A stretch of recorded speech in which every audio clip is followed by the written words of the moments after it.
Friends, अगर मैं आपसे पूछूं कि दुनिया के आज तक के सबसे अमीर इंसान का नाम क्या था, तो आपका जवाब होगा एलोन मस्क या फिर टकलू जेफ बेजोस। बट फ्रेंड्स, ये इन्फॉर्मेशन बिल्कुल गलत है, क्योंकि सच तो इतिहास के पन्नों में लिखा है। ये बात है साल 1280 की, जब पश्चिमी अफ्रीका के एक देश माली में एक बच्चे का जन्म हुआ जिसका नाम था मंसा मूसा। माली में इस शब्द मंसा का मतलब होता है सुल्तान या बादशाह, और ये बच्चा सही में ही माली का बादशाह बनने वाला था। और उसके माँ बाप को ये बात पता भी नहीं थी कि दुनिया का सबसे अमीर शासक बनने वाला था। इसके पास इतनी दौलत थी कि अगर एलोन मस्क, जेफ बेजोस जैसे बिलियनर्स की संपत्ति को टोटल भी कर दिया जाए तो भी वो उसकी कुल संपत्ति को पार नहीं कर पाएंगे। ये आंकड़ा इतना बड़ा था। कुछ लोगों का कहना था कि उसका नाम मूसा इसलिए रखा गया था क्योंकि वो माली के राजा फगाले की जनरेशन थी। मूसा का मतलब बादशाह ही होता है, जैसा कि हमने पहले वीडियो में सुना था। पर कुछ लोगों का ये भी कहना है कि मूसा माली के 9वें सुल्तान अबू बकर II का एक भरोसेमंद मंत्री था, जिसकी वजह से उसके बाद उसे राजा की गद्दी का हकदार बनाया गया था। पर असली रीजन तो एग्जैक्टली किसी को नहीं पता। बट पॉइंट वाली बात यही है कि वो माली का राजा था। तो चलिए वीडियो में आगे देखते हैं कि मूसा का सफर कैसा रहा और उसने इतना बड़ा मुकाम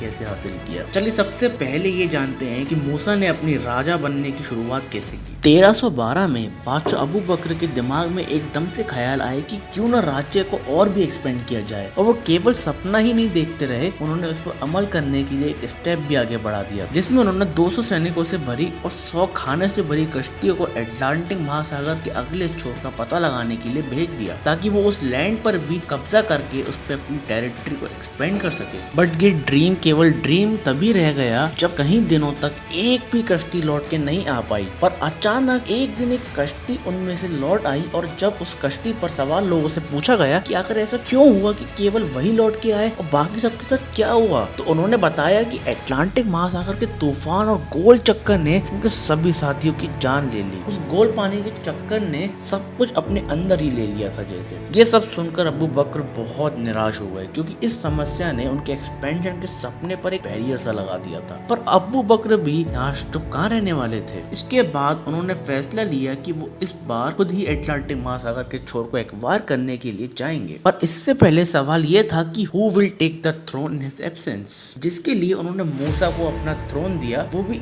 एक किंग के फुल राइट्स के साथ। और इसके बाद वो फिर 3000 के करीब जहाजों के साथ उस सफर पर निकल गए, और कई सदियां बीतने के बाद भी कभी ना लौटे। जिसके बाद माली के लोगों ने उनके आने की उम्मीद को छोड़ दिया। पर उनकी एब्सेंस में उनका शासन बहुत अच्छे से वर्क कर रहा, बल्कि वो तो अबू बकर से भी अच्छी तरीके से शासन को संभाल रहा था, और उसके शासन में माली अलग ही ऊंचाइयों को चूम रहा था। ऐसा नहीं था कि अबू बकर एक बेकार शासक थे, वो भी बहुत अच्छे रूलर्स में से एक थे। पर मूसा की स्ट्रेटजीज के आगे वो कुछ भी नहीं थे। तो आइए जानते हैं कि उन्होंने ऐसी कौन सी स्ट्रेटजीज लगाई थी जिससे वो इतना आगे निकल गए थे समय से। पहले के समय में शासक केवल लेसिस फेयर पॉलिसी को फॉलो करते थे, जिसमें वो केवल ज्यादा से ज्यादा टाइम और पैसा किंगडम को एक्सपेंड करने में लगा देते थे, और पब्लिक और जनता के मैटर्स में उनका मिनिमम टू मिनिमम इंटरफेरेंस रहता था। पर मूसा ने यहाँ थोड़ा हटकर सोचा। उन्होंने अपनी फर्स्ट प्रायोरिटी कंट्री के रेवेन्यू और पब्लिक वेलफेयर को दी। उस समय के सबसे इम्पोर्टेंट और प्रीशियस चीजें थी सोना और नमक, जिसके लिए उसने ऐसे राज्यों को कब्जाना स्टार्ट किया जिनके पास इनके भंडार प्रेजेंट, और फिर उन्हें बेच के पैसा कमाना स्टार्ट कर दिया। उसने सबसे पहले बम्बुक गोल्ड माइन पर कब्जा किया, जो कि आज तक भरपूर सोना देती है, और फिर इज्जिल, ओलिल और तगाजा को एक्वायर किया, वो भी नमक की खदानों की वजह से। अब ये सब करने के पीछे एक सीधा सा मकसद था।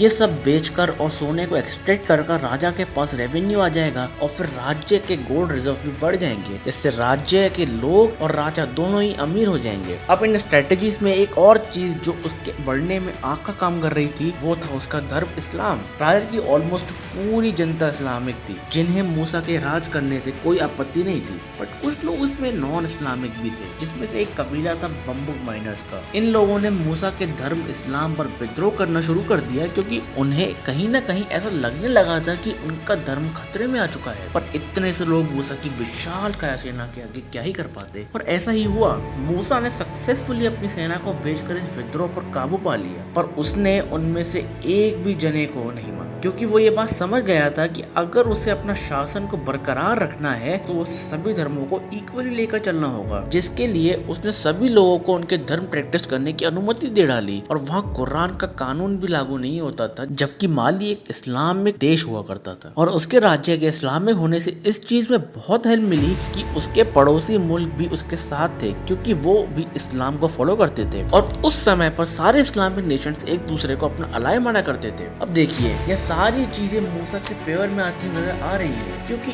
एक देश को सफल होने के लिए रेवेन्यू और जनता के साथ की सबसे ज्यादा जरूरत होती थी, जिसके बारे में मूसा सबसे पहले ही सॉल्यूशन निकाल चुका था। और साथ ही साथ उसके नेबर्स, जैसे एक देश को सबसे ज्यादा खतरा हो सकता है, वो सब उसके फेवर में थे। और इस वजह से कि मूसा पर कोई हमला नहीं कर सकता था, इस चीज ने मूसा को उसके राज्य की अर्थव्यवस्था पर फोकस रहने की एक वजह दे डाली और अब उसका मेन फोकस डिफेंस से हटके इकोनॉमी पे आ गया। अब आप सोच रहे होंगे कि मूसा ने पैसा इसलिए कमाया कि माली उसके पास था, और क्योंकि माली सबसे ज्यादा सोना प्रोड्यूस किया करता था उस समय में, तो वही उसकी अमीरी का कारण था। नहीं फ्रेंड्स, ऐसा बिल्कुल भी नहीं है, क्योंकि मूसा ने कभी सोने को बेचकर पैसा नहीं कमाया, बल्कि उसने तो पैसा उन लोगों से टैक्स लेके कमाया जो कि इन खदानों में से सोने को एक्सट्रैक्ट किया करते थे और उसको मार्केट में बेचा करते थे। और कहा जाता है कि वो टैक्स इतना ज्यादा वो करता था कि केवल उसी के बल पर माली राज्य पूरा वर्क किया करता था। उसका कभी मेन मोटिव सोना बेचना था ही नहीं,